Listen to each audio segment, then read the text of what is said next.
अकारण करुणा वृणालय भक्तवांशा कल्पतरु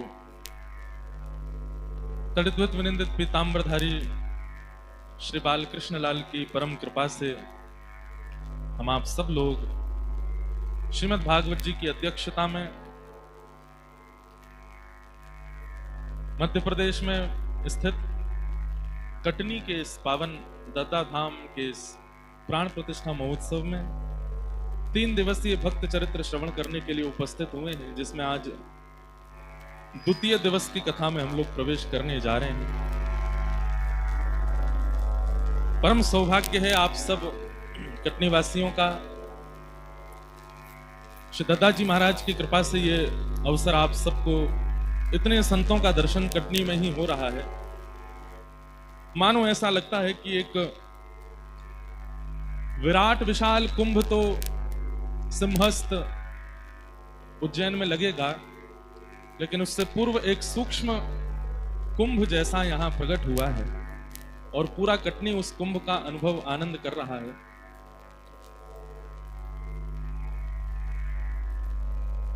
इतनी संख्या में वैष्णव, इतनी संख्या में संत चरण, इतनी संख्या में सब राजनेता गण भी सब यहां आ रहे हैं।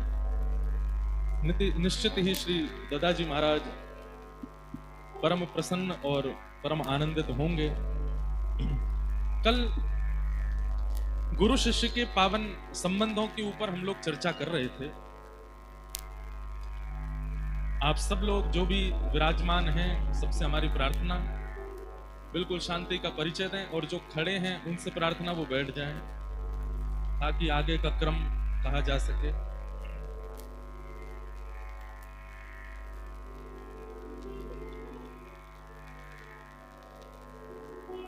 गुरु रूप और उस रूप में भी ऐसे आध्यात्म पथ दिखाने वाले दादाजी प्राप्त हुए, जिनको भी सब बड़े भाग्यशाली हैं। शिष्य के आचरण से पता चलता है कि गुरु कैसे हैं। गुरु से मिलने पर आपको उनका इतना परिचय नहीं होगा, पर उनके द्वारा दीक्षित और शिक्षित शिष्यों से जब आप मिलेंगे, उनका आचरण, उनका बोलना, उनका किसी भी प्रकार की क्रिया में गतिविधि करना, वो बताता है कि हमारे गुरु कैसे। इसलिए शिष्य बनाना एक जिम्मेवारी है, और शिष्य का शिष्यत्व निभाते रहना यह भी एक जिम्मेवारी है।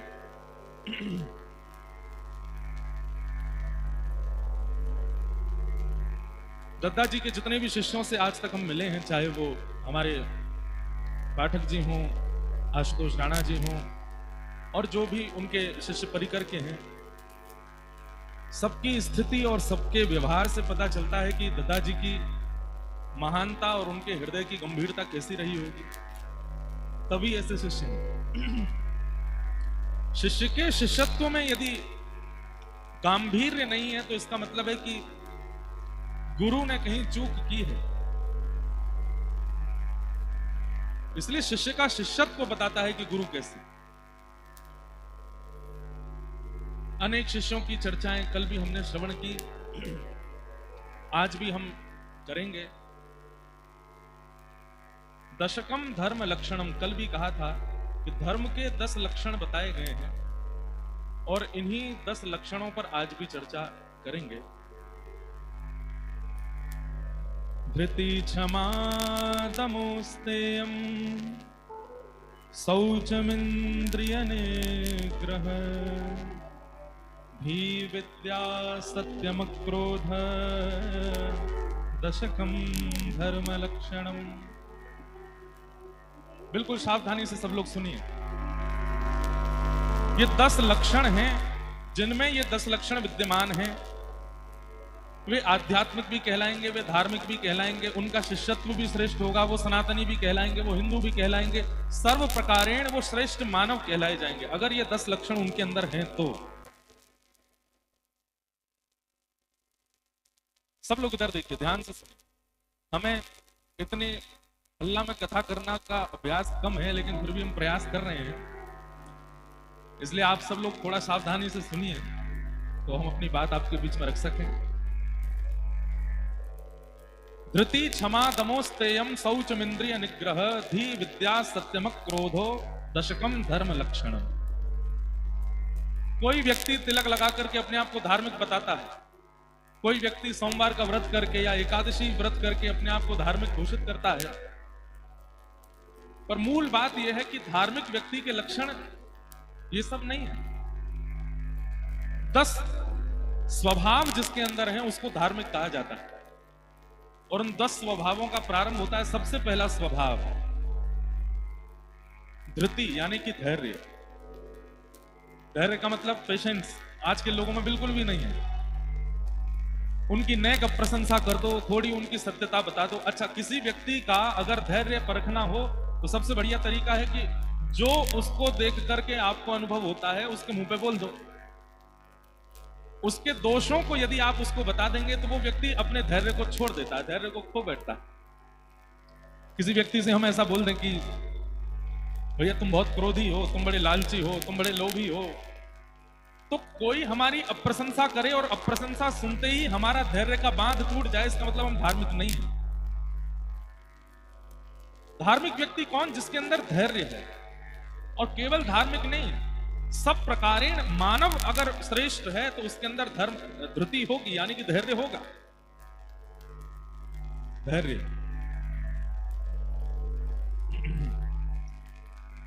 और धैर्यवान व्यक्ति का लक्षण कैसा है? वो कर्म करता है पर ज्यादा विचलित नहीं होता, व्याकुल नहीं होता कि फल कब मिलेगा या कैसे मिलेगा या कहां से मिलेगा।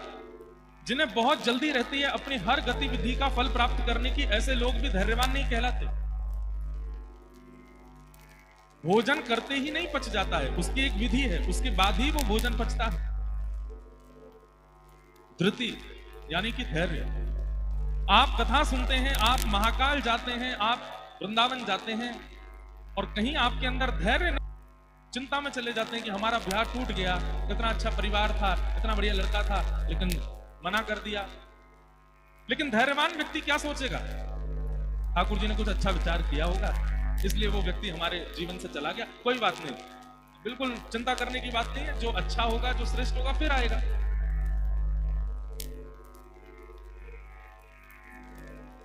पर अब धैर्य भी कहां प्रयोग होता है, इसमें भी विचार करने वाली बात है। अब बच्चे ने पढ़ाई नहीं की और वो एग्जाम में फेल हो गया और उसके बाद अपने मन को समझा कोई बात नहीं, एक बार फेल हो गए फिर हो जाएंगे पास। अरे तुम मेहनत नहीं करोगे तो धैर्य का कोई काम। धैर्य करने का भी अधिकार उस व्यक्ति को है जिसके चित्त में परिश्रम है, जिसने मेहनत बहुत की है, जिसने परिश्रम बहुत किया है, सब प्रकार से सब गतिविधियों को संभालने का प्रयास किया, लेकिन उसको वो नहीं मिल पाया जो मिलना चाहिए था, उसके बाद भी वो प्रसन्न रहे, वो धैर्यवान व्यक्ति है।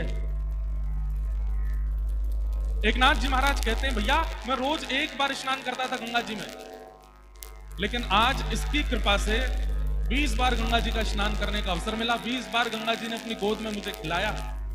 मैं ऐसे व्यक्ति को दोषी नहीं मानता, कृपालु मानता हूं कि उसने कृपा की और मुझे 20 बार गंगा जी की गोद में जाने का अवसर प्रदान किया। ये लक्षण किसका है? धैर्यवान व्यक्ति का लक्षण।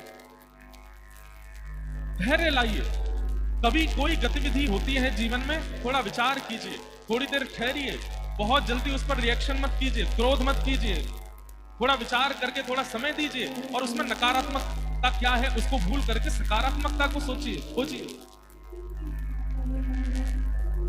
ये धैर्यवान। अगर आप गुरु दीक्षा लेते हैं और आपके अंदर धैर्य नहीं है तो गुरु कृपा वो नहीं पाएगी। ये 10 लक्षण बहुत ध्यान से सुन के जाइएगा। आपके ऊपर गुरु कृपा, आपके इष्ट मित्रों की कृपा, आपके पूर्वजों की कृपा, आप पर भगवंत कृपा, ये तब सभी हो सकती है जब आपके पास में 10 पात्र होंगे। तो कहने वाली बात है, भंडारे में 10 सब्जियां बनी है, 5 सब्जी बनी है, एक मिष्ठान बना है, एक दाल बनी है, एक रसगुल्ला है, एक गुलाब जामुन है, एक मालपुआ है, लेकिन आपके पास में कटोरियां नहीं है, कहां धारण करोगे उसको? गुरु के पास देने के लिए 10 प्रकार के साधन है, गुरु के पास देने के लिए, आचार्यों के पास देने के लिए, ठाकुर जी के पास देने के लिए बहुत कुछ है, पर हमारे पास पात्र भी तो हो। इन 10 भावों को आप पात्र मानिएगा। ये 10 भाव पात्र हैं, उसमें पहला पात्र है धैर्य। धैर्य लाइए। और धैर्य आएगा कैसे? घर बैठे बैठे नहीं आएगा। नित्य सत्संग श्रवण करना शुरू कर दीजिए। आजकल खूब अच्छी सुविधा है, हमें भी लोग YouTube पे ही सुनते हैं। इतने सारे लोग YouTube पे, फोन पे, सब जगह सुनते हैं। नित्य सुनना प्रारंभ, नियम बना लीजिए, कोई काम हो ना हो कथा जरूर सुननी है। 10 मिनट सुने, 15 मिनट सुने, 20 मिनट सुने, सोने से पहले सुने। एक व्यक्ति हमसे बोले, महाराज जी हम रात में सोने से पहले कथा सुनते हैं और कथा नहीं सुने तो नींद नहीं आती। मैंने कहा ये कॉम्प्लीमेंट है कि कमेंट है? मतलब कथा तुमको इतना बोर कर देती है कि तुम सो जाते हो। धृति, धैर्य, और वो धैर्य आएगा कैसे? सत्संग से। कथाएं श्रवण करो, सत्संग श्रवण करो, आचार्यों की वाणी श्रवण करो, धैर्य आएगा चित्त में। धृति पहला पात्र। दूसरा पात्र क्या है? क्षमा। समझ रहे हैं हमारी बात? क्षमा। हम लोगों के अंदर क्रोध इतनी मात्रा में भर चुका है कि छोटी सी गलती करने वाले को भी हम क्षमा नहीं करते। देखो, दो प्रकार का क्रोध होता है। एक क्रोध तो ऐसा होता है कि मैं क्रोध नहीं करूंगा तो ये और बिगड़ेगा, मुझे क्रोध करना पड़ेगा, वो क्रोध अच्छा है।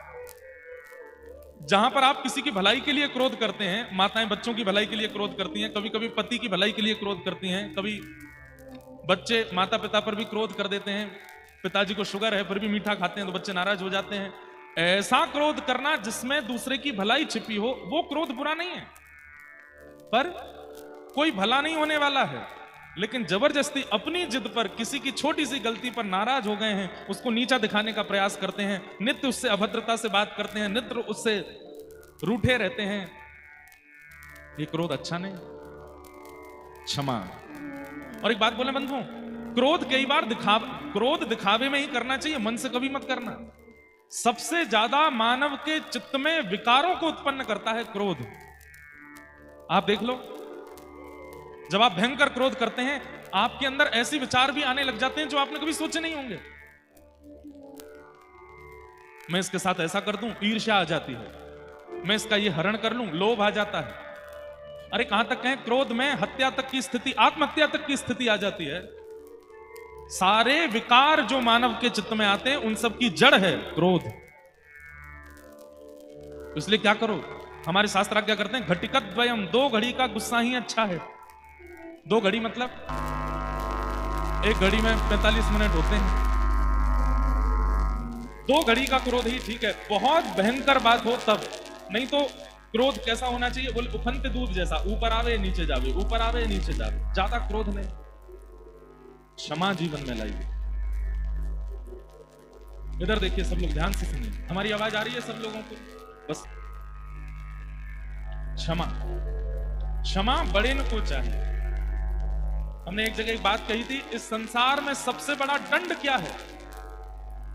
इस संसार में सबसे बड़ा दंड क्या है? किसी को क्षमा कर देना सबसे बड़ा दंड। क्यों? आपके साथ किसी ने कुछ गलत किया, आपसे किसी ने कुछ गलत बोला, और आपने अगर तुरंत रिएक्ट किया, तुरंत बोल दिया, तुरंत गुस्सा किया, तुरंत क्रोध किया, तो आपने उसकी गतिविधि का तुरंत बदला ले लिया। लेकिन उसने कुछ कहा और आपने क्षमा कर दिया, तो फिर प्रकृति को यह संकेत मिल जाता है कि इसने हमसे कुछ नहीं कहा है, इसने इस व्यक्ति से कुछ नहीं कहा है, अब इसका बदला हम लेंगे। तो फिर प्रकृति उससे बदला लेती है। इसलिए क्षमा। किसी ने कुछ गलत किया, किसी से कोई अपराध बना, आपसे किसी ने अभद्रता से बात की या कोई भी प्रकार की क्रिया हुई, आप उसको क्षमा करो। ठीक है भैया, कोई बात नहीं, हमारी गलती है, तुम प्रसन्न रहो, तुमने हमारे लिए ऐसा बोला, हमारे परिवार के लिए ऐसा बोला, हमारे बच्चों के लिए ऐसा बोला, कोई बात नहीं, हम क्षमा मांगते हैं, तुम ऐसे ही रहो। बस क्षमा करके चले गए वहां से। लेकिन एक बात और, आप बोल करके तो क्षमा करके गए, लेकिन मन में सोचते जा रहे हैं अब देख तेरे साथ क्या होगा, तेरे को भगवान देखेगा, भगवान बताएगा। नहीं नहीं, मन में भी कुछ मत लाइए। क्षमा हृदय से और वाणी से, दोनों से क्षमा करके चले जाइए। ठाकुर जी देखेंगे फिर उसे। व्यक्ति जब किसी की गलती पर उस पर प्रतिक्रिया देता है, तो फिर ठाकुर जी कहते हैं बदला इसने ले लिया, अब मैं कुछ नहीं करूंगा। लेकिन व्यक्ति अगर खुला छोड़ दिया जाए गलती करने के बाद भी, तो फिर प्रकृति उससे बदला लेती है। और प्रकृति जो बदला लेती है वो हम कभी नहीं ले सकते। मंच से मुझे बोलना नहीं चाहिए, कई लोगों के शायद हृदय को बुरी लगे ये बात, पर प्राकृतिक बदला कैसा होता है पता है? आने वाली पीढ़ी की बुद्धि विकृत हो जाएगी, बुद्धि नाश हो जाएगी, आपके द्वारा कमाया गया धन, आपके द्वारा कमाई गई इज्जत, आपके द्वारा कमाया गया जो कुछ भी है सबका नाश करने लगेंगे, आपकी बिल्कुल नहीं सुनेंगे, बच्चे आपके हाथ से चले जाएंगे, आप उनकी भली की बात कहोगे, आपको वो दुश्मन की तरह देखने लगेंगे। ये प्रकृति का बदला है। इसलिए हमारी एक बात वो लोग सुने जो आए दिन लोगों के साथ गलतियां करते रहते हैं। अगर सामने वाला आपको क्षमा कर रहा है तो डरिए, क्योंकि क्षमा बहुत बड़ा दंड है, वो आपके पूरे वंश पर आ सकता है। इसलिए कोई नाराज हो जाए, आप कुछ गलती करो और वो सामने वाला क्षमा कर रहा हो तो उसके पैर पकड़ो, नहीं 2-4 बात बोल दे मेरे को, थोड़ा तू सुना दे भाई, मेरे से गलती हो गई, तुम मुझको क्षमा मत करो, तुम बोल दो कुछ, मेरे को सुना दो, 2-4 बातें कुछ कह दो। क्योंकि क्षमा उस व्यक्ति का तो कल्याण करता है जो क्षमा करता है, पर जिसको क्षमा मिलती है उसका भविष्य खतरे में आ जाता है। बहुत सावधानी से सुनिएगा इस बात। हमारे भारत में उड़ीसा बंगाल प्रांत में एक अद्भुत आचार्य हुए, उनका नाम था श्री जयदेव महाप्रभु, जिन्होंने गीत गोविंद की रचना की। हमारे अगर कुछ श्रोता यहां बैठे होंगे जो कथा नियमित सुनते हैं, उनको गीत गोविंद के बारे में पता होगा। महाप्रभु जगन्नाथ जी गीत गोविंद सुनने के लिए दौड़े चले आते हैं। एक कोई लाली जगन्नाथ जी बना के भी लाई है, पीछे से दिखा रही हैं। एक पंक्ति गा देते हैं बस। अभिनव जलधार सुंदर रतमंदर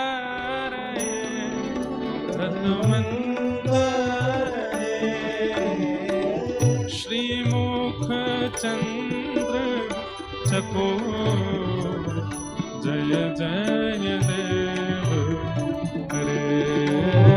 श्रीमुख चंद्र चकोर जय जय देव हरे।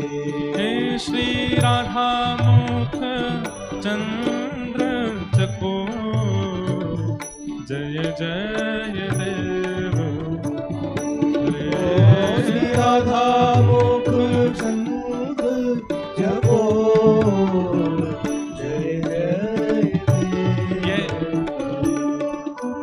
जिन लोगों ने इस बारे में पहली बार सुना होगा, कटनी के लोग, हमारी आपसे प्रार्थना है, श्री जयदेव महाप्रभु द्वारा विरचित गीत गोविंद, और गीत गोविंद तो बहुत कठिन है पूरा, अनेक अष्टपदियां हैं, उनमें से ये वाली अष्टपदी जो अभी हमने एक पंक्ति गाई है, इसका अगर आपने नियमित पाठ करना शुरू कर दिया तो भक्तमाल जी में नाभा जी कहते हैं, ता सुनवे राधा रमण अवश्य पधारे। ठाकुर जी अवश्य सुनने के लिए। हमने एक पंक्ति गाई, जगन्नाथ महाप्रभु यहां आ ही गए होंगे, इतने में इतना प्रिय है उनको।